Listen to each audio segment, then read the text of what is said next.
че ние правим предизборна агитация на определени кандидат кметове, на определени партии, защото сами се убеждавате, че това не е така. Давам ви думата и ако имате някакви въпроси към нас, с удоволствие ще опитаме да ви отговорим. Аз един въпрос там. И ще моля Вало да ми помогне да го формулирам като член на инициативния комитет и като журналист. Че има срещу какво да са недоволни всичките живеещи в този град, има. Че има какво да се иска, има много. Какви са най-конкретните няколко неща, срещу какво протестирате и няколкото конкретни какво настоявате да бъде свършено в обозримото време?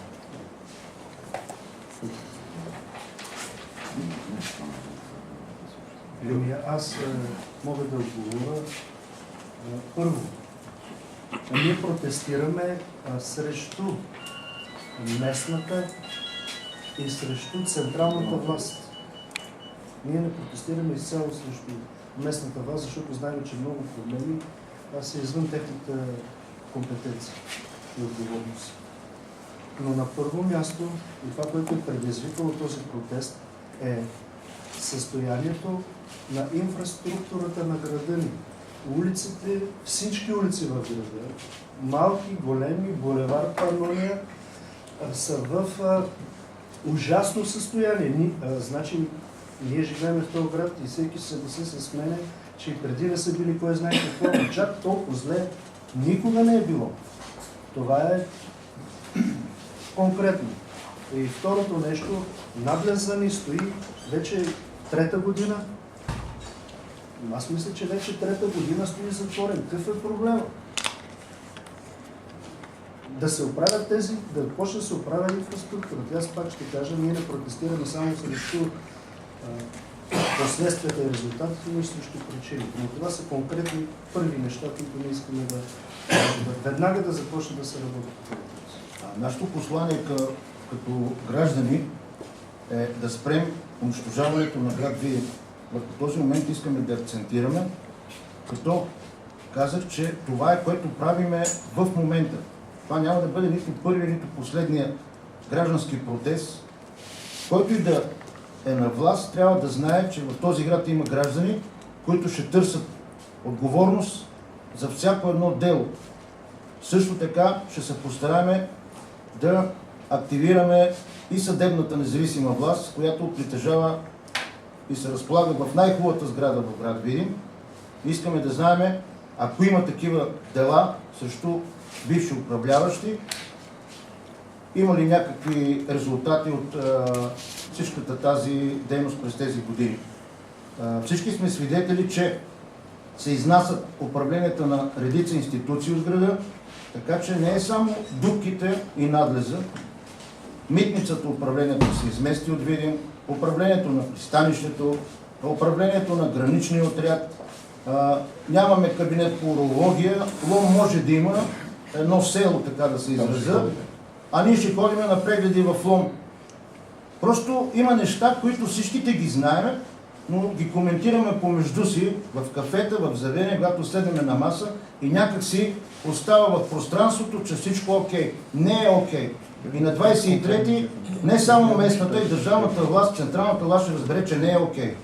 Това не е резултат на тези митинги, които се дигат срещу бензина, цената на стоките, на хранителните и така нататък. Ние също можехме да предизвикаме митинг за бензина. Но щехме да обезличиме, че нашите намерения не са само цените на петролните продукти. Нашите намерения са изключително сериозни за катастрофалното състояние на региона, защото селата обезлюдяват, закриват се детски градини, закриват се училища и няма никой в този регион. Не може румънското правителство да мисли в дългосрочен план за нашия регион, а нашата централна власт да остава без уши и очи какво става. Нашите народни депутати години наред да не правят нищо за нашия регион. Тези, които сме ги избрали, не сме ги избрали само да режат лентите на социални домове за сираци, които имат много повече нужда от това, което се прави за тях, или за клубовете на пенсионери. Има много по-важни неща, ако искаме нашите деца да останат тук. Не може по 30, 40, 50 години ние да работиме, а активите, които имаме като недвижими имоти, постоянно да се обесценяват. В другите градове хората да отиват, да чакат да спят пред детските градини и пред училищата, а ние тук да ги закрием и да ги продаваме за жълти стотинки. И всичко да се разграбва и да няма виновници за това.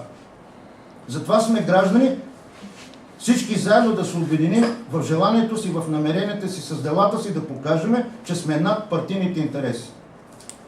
Господин Янов, бихте ли пояснили все пак какъв ще е протест? Автомобилно шествие ли ще? И очаквате ли на площад Пинци някой да ви срещне? Много благодаря ви за въпроса, тъй като нямаме възможност на всеки един в Фейсбук, в интернет. Значи, шествието е с автомобили. Нашата молба е всички граждани, които желаят, събираме се пред Техномаркет на булевард Панония. Технополис.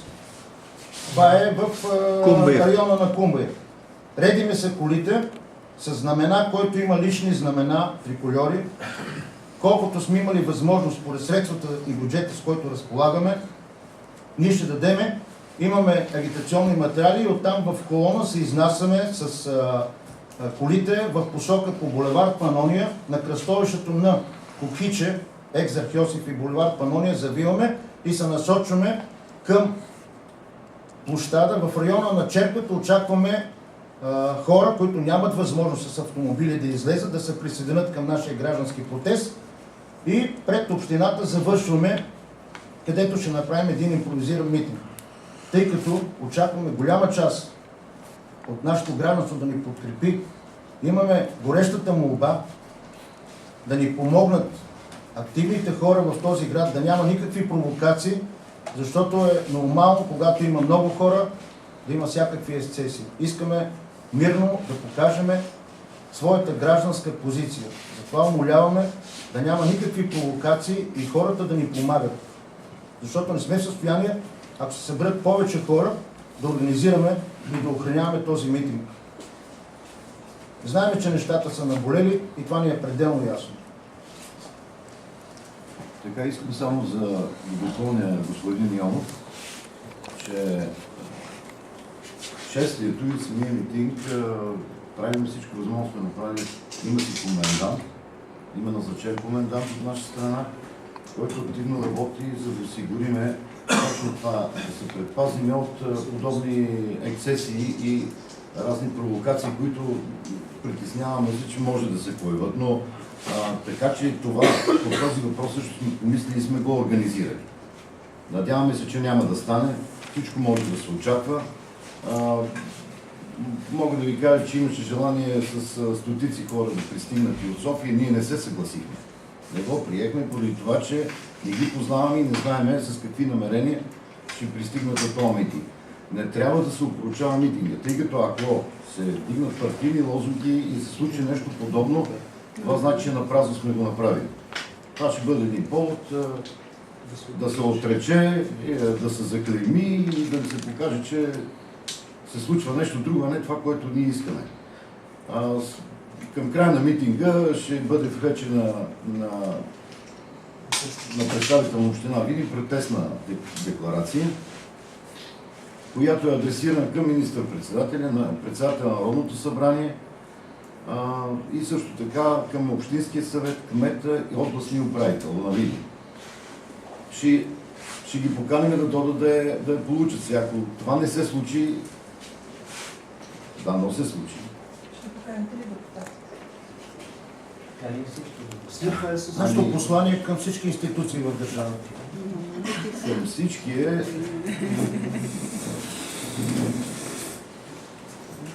Ако може да се включи, това е... Сега, ние като казваме, че няма да се осветяваме партийно и така нататък, ние не може да кажем, тия граждани ще присъстват, но ние няма, защото са от БСП, а другите са от СДС. Значи нас не интересува който би... Да, нека да присъстват всички партии. Значи ние говорим, всички сме граждани. Ние не можем да подбираме. Ние не каним. Аз искам да знам, има ли отговор на тези писма, защото очаквате ли да има отрицателен отговор? Вие да уведомявате община и полиция, но отговор оттам какъв е? Няма, това не е разрешение. Ние не искаме Ние разрешение. Ние уведомяваме. Ние уведомяваме. Ние не искаме разрешение. Да, но няма И по закон някаква те не реакция в смисъл. Сега няма. отрицателна. Сега няма. Режима уведомителен. Няма. Не е изключено да има и... Разрешителен. Не изключваме, но ако постъпи някаква подобна реакция от тяхна страна, това значи те да се компрометират още повече. Вие като имате разрешение, не ви е работа, ама ако не сте разрешение, се ли опасявате, че може да получите забрана за провеждането? Но никой не може да ни забрани протест. Ние имаме право. Ако има някаква забрана, ще направим всичко възможно да ви информираме и да ни помогнете да разберем коя е причина. Ние сме 21 век и сме в демокрация.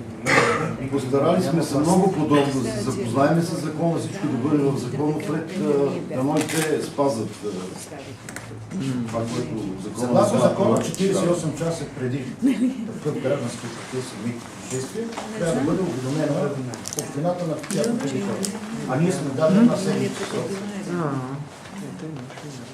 Така че е нормално и органите на реда да ни помогнат в този организиран процес.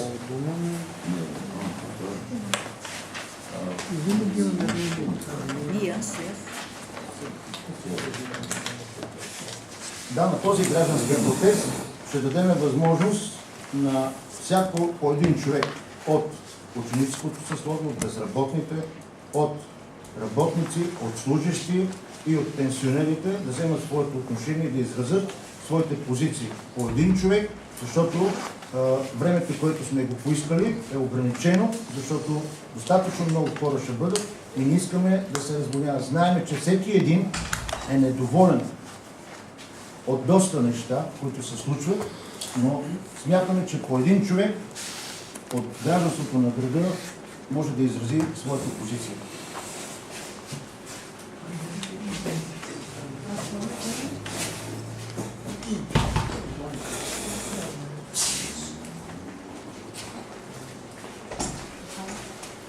Други въпроси? Да. Протестното писмо, което ще се връчи, така дали ще се получи или не е ясно. Идеята е да бъде отворено, за да може да бъде публикувано в медиите. Мисля, че е логично, така че Да бъде отворено. да се знае какво пише в него, да речем, а не да бъде връчено някъде си и да има интерпретация. Протестното писмо ще бъде публично и ще бъде дадено на всички медии. Моля? Или деня на протеста, поне. В деня на протеста всеки представител на медия ще получи копия на тази протестна декларация.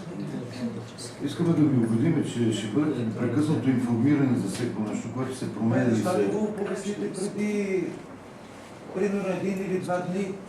И да се помести. Да не ви давам кръвна, това може да допринесе за Нещата са двусмислени и Стимният комитет смятаме, че е по-добре за целият протестен митинг, за цялото гражданство.